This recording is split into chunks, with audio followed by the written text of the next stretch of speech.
Hello student, आपका स्वागत है स्प्लिट स्टडी चैनल पे। तो चलिए आज का क्वेश्चन हम लोग समझते हैं किस प्रकार से सॉल्व करेंगे। तो क्वेश्चन में पहले दिया क्या है, वन बाय वन समझेंगे। क्वेश्चन में दिया हुआ है किसी घन के विकर्ण दिया हुआ है। किसी घन के विकर्ण कितना है, 9√3 सेंटीमीटर है। तो घन का कुल पृष्ठीय क्षेत्रफल हमको ज्ञात करना है। क्लियर है।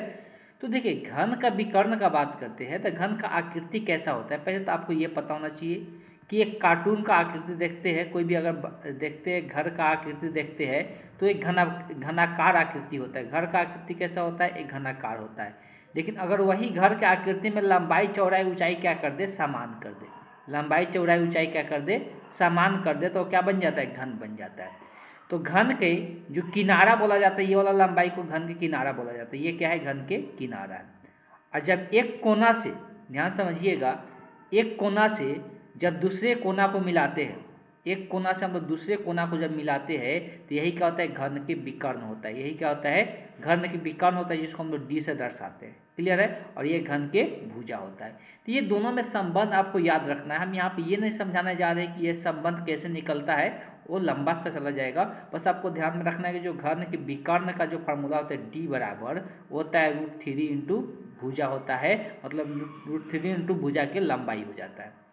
तो अभी से कि सबसे पहले हमको ये विकर्ण का फॉर्मूला ये पता होना चाहिए। तो यहाँ से विकर्ण दिया हुआ है तो विकर्ण का मान अगर रख देते हैं 9√3 तो बराबर हो जाएगा √3 इंटू ए। ये √3 से √3 कट जाएगा तो यहाँ भुजा का लंबाई कितना हो गया, 9 आ गया। तो ये 9 सेंटीमीटर में है तो ये सेंटीमीटर में हो जाएगा। अब बात करते हैं घन के कुल पृष्ठीय क्षेत्रफल का।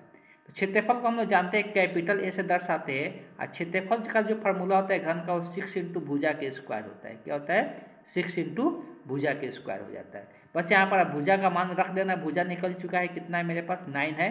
यहाँ पर क्या हो जाएगा, 9 का स्क्वायर हो जाएगा। 9 का स्क्वायर आपको पता होगा कितना होता है, तो 9 का एक स्क्वायर 81 होता है। और 81 में हमको क्या करना है, 6 से गुना करना है। जब इसमें 6 से गुना करेंगे तो 6 कम 6 को 6 8 48 हो जाएगा। यहाँ से कितना निकल के आएगा, 486 सेंटी। अब देखो यहाँ पर क्या निकाले, क्षेत्रफल निकाले है। और क्षेत्रफल हमेशा क्या होता है, सेंटीमीटर स्क्वायर होगा। अगर सेंटीमीटर में दिया है तो इसी का यहाँ पे क्या हो जाएगा, क्षेत्रफल का यहाँ मान निकल के आ गया, कितना हो गया, 486 सेंटीमीटर स्क्वायर हो जाएगा। बस आपको यही बस दो चीज़ें इसमें समझना था कि घन के विकर्ण और भुजा में क्या संबंध होता है। घन का लंबाई चौड़ाई ऊंचाई सब क्या होते हैं, समान होते हैं। ये भी ये होगा, ये भी कितना होगा, ये होगा। लंबाई चौड़ाई सब समान होते हैं। तो उस केस में जो घन का विकर्ण होते है, ये वाला लंबाई ये कितना होता है, √3 इंटू भुजा के बराबर होता है। यहाँ से घन का विकर्ण दिया हुआ था, इसका मान रख के हम ए का मान निकाल लिए। जैसे ए का मान मेरा निकल गया यहाँ पे, तो उसके बाद क्या निकालना था, तो बोला था कुल पृष्ठीय क्षेत्रफल। तो घन का कुल पृष्ठीय क्षेत्रफल का फॉर्मूला क्या होता है, तो भुजा 6 इंटू भुजा के स्क्वायर होता है। यहाँ भुजा का मान निकल चुका था 9, यहाँ पर 9 रख देते हैं, यहाँ पर क्षेत्रफल निकल के आ गया।